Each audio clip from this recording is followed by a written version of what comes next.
Are you a geek or something like that? No, it has never been a much process, and it was actually yeah, it was really challenging. And but one thing that I would suggest people is So when did you started coding? It was in your first year or it was in your second year? okay. So I started off in my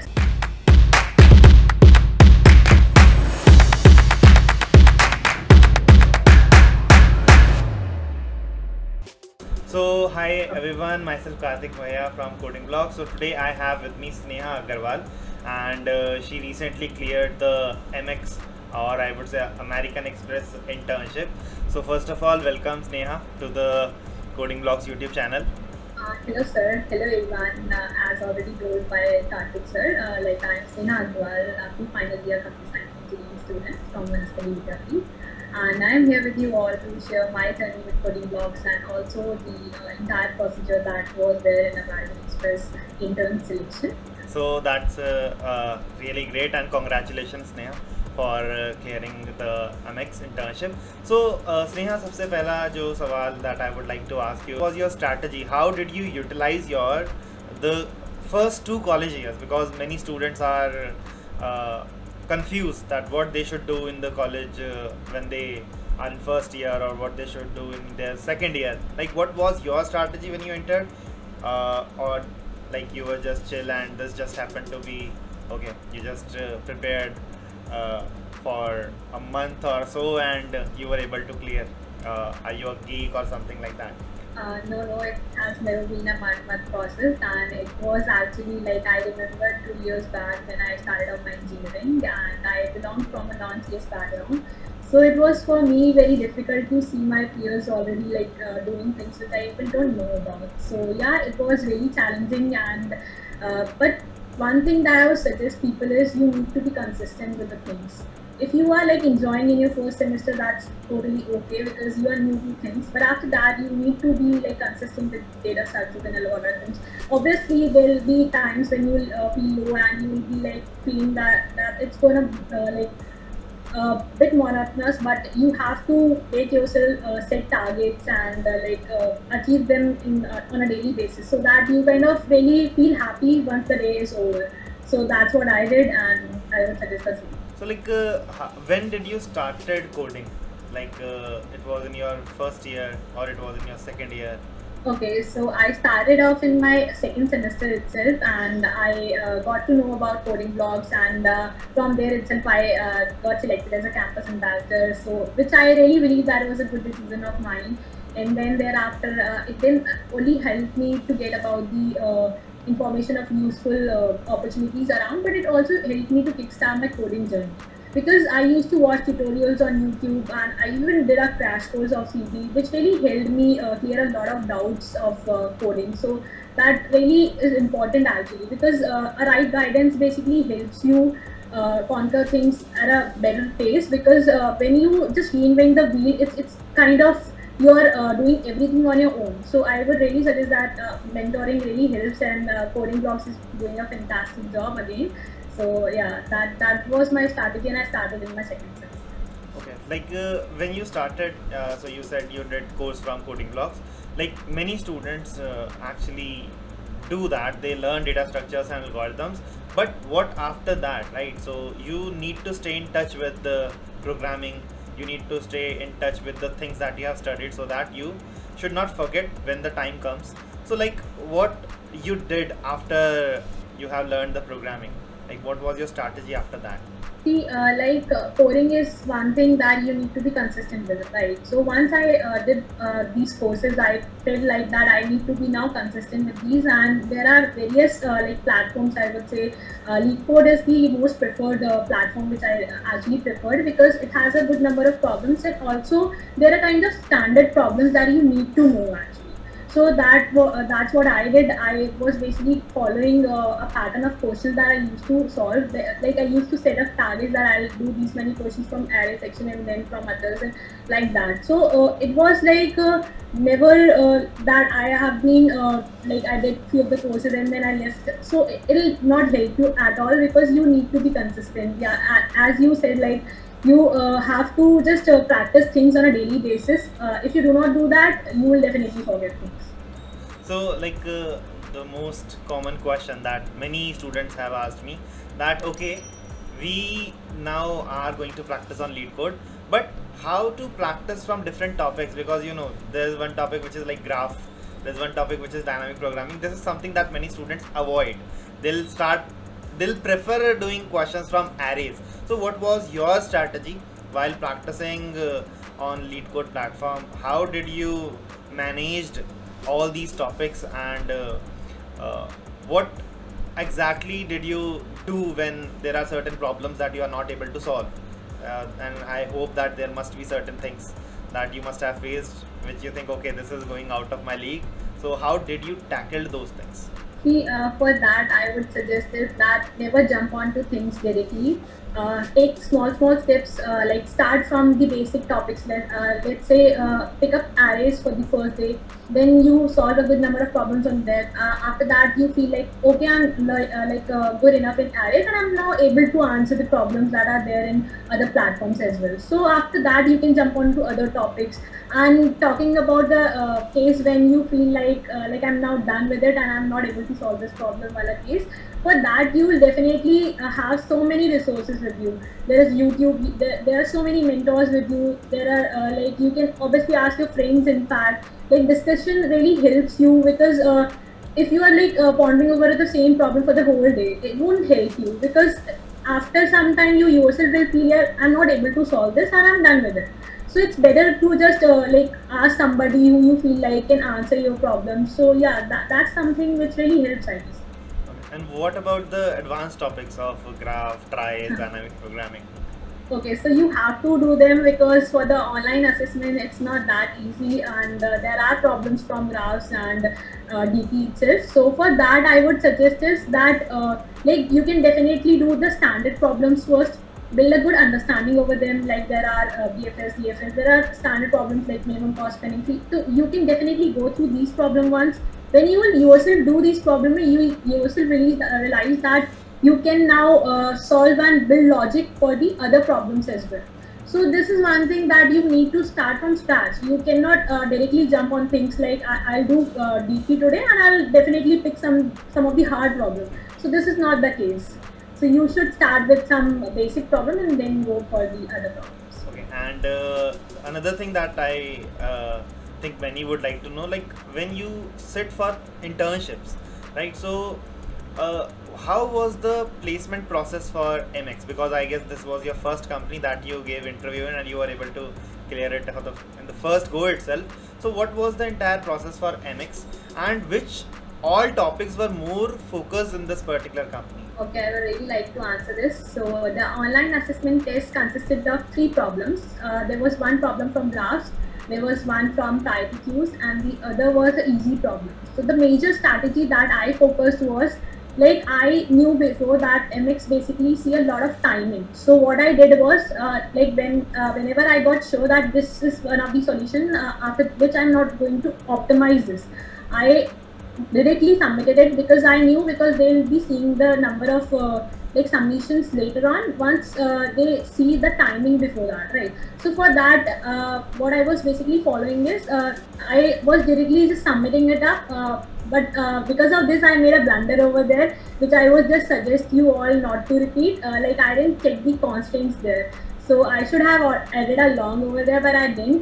But I was like fortunate that other students didn't score that well, so I made it through. So yeah. So one strategy is obviously timing, and the second needs to be like you need to be fast, and like do not sit for one problem when you feel like it's difficult. Jump onto the other, because there were times when I was sitting for Goldman Sachs, I felt like I can solve this problem. I was like pondering over that the whole entire duration, and I was like looking for the solution. I even jumped to the binary search approach, wherein my friends got it selected by even doing the brute force. So one thing that I would suggest is one should definitely start with brute force. So these were the few like strategies that I followed for the online assessment test.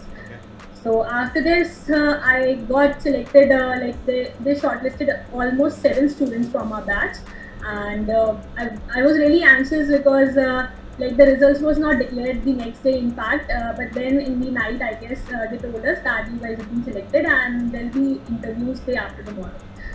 So yeah, the process started, and there were 2 rounds for the interns at American Express. So the round one was basically a technical round for me, and for others it was like a general discussion, I would say. So it highly depends upon the interviewer, like what they actually want to ask you. And apart from this, like in my round one, he asked me to simply just code the problems and present my scheme. So I was being asked to just code simple problems like reversal of an array and linked list creation. So these were the few problems. He just wanted to test whether I am able to actually quickly respond to him or not. And apart from this, he asked me few of the questions from the core subjects. And here again, I would say that core subjects is something you should definitely like look after, because I didn't have much time like after the shortlisted list being released that I can go through everything. So you have to just go through all these topics beforehand.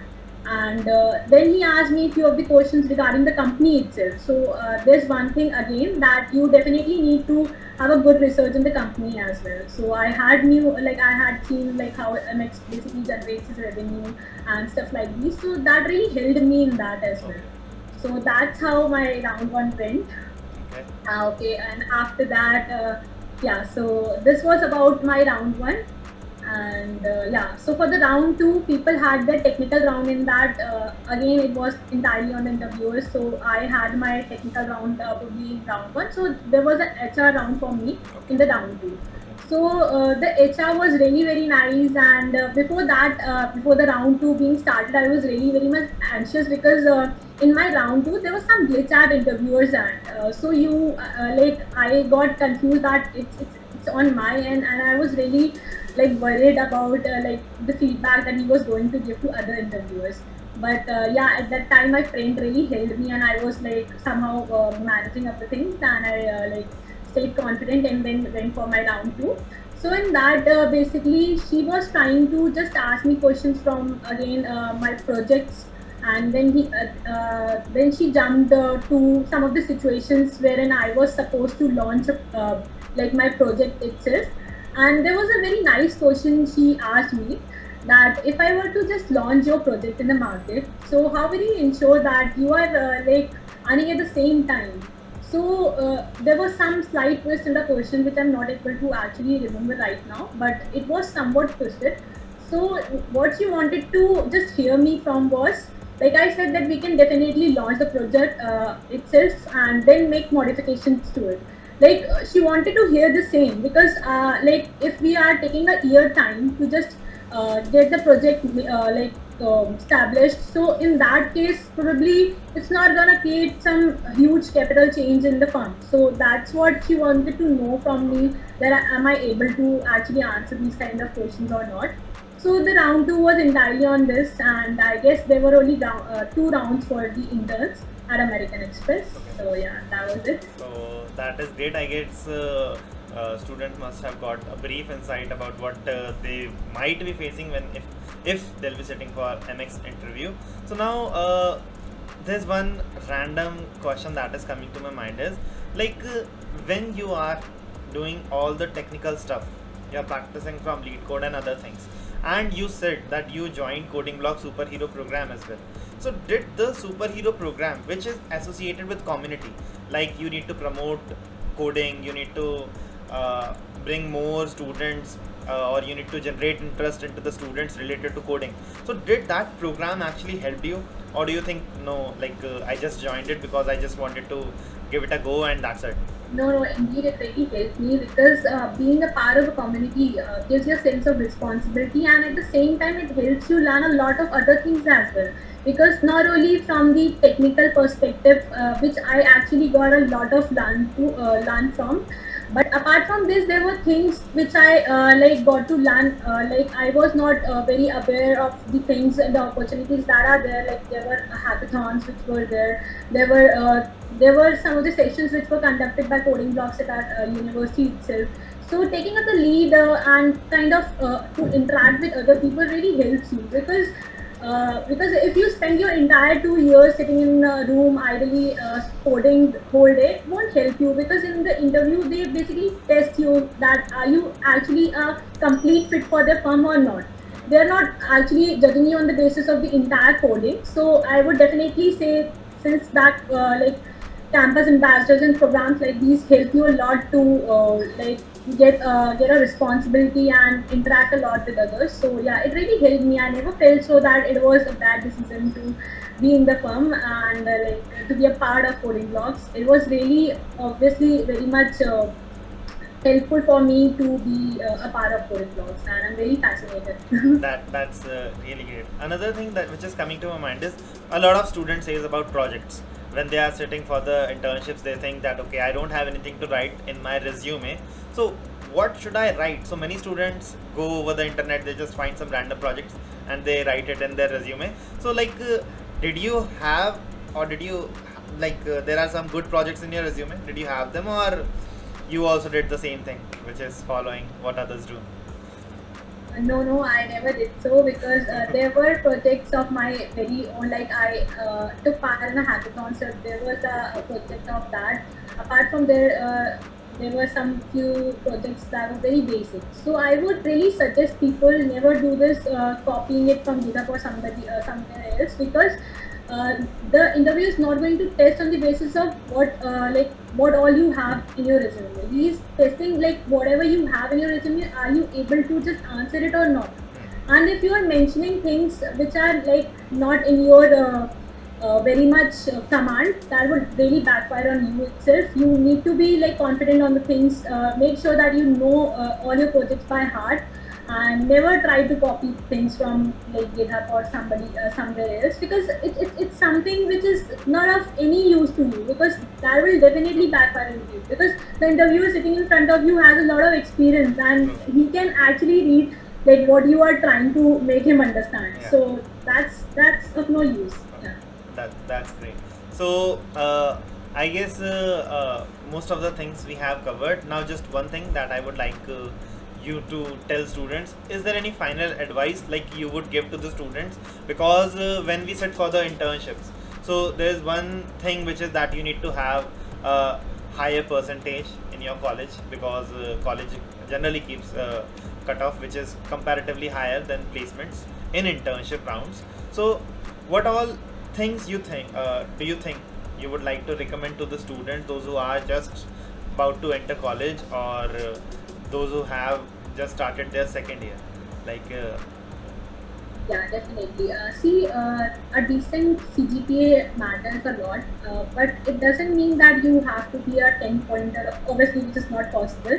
So you have to just maintain it, like I would say 8.5 plus.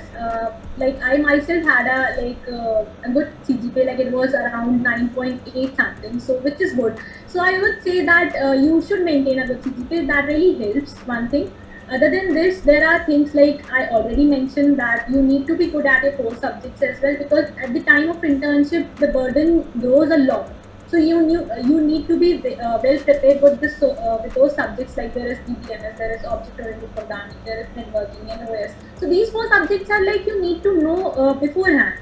And apart from this, I would suggest that you should definitely build up a habit of solving at least 5 problems a day.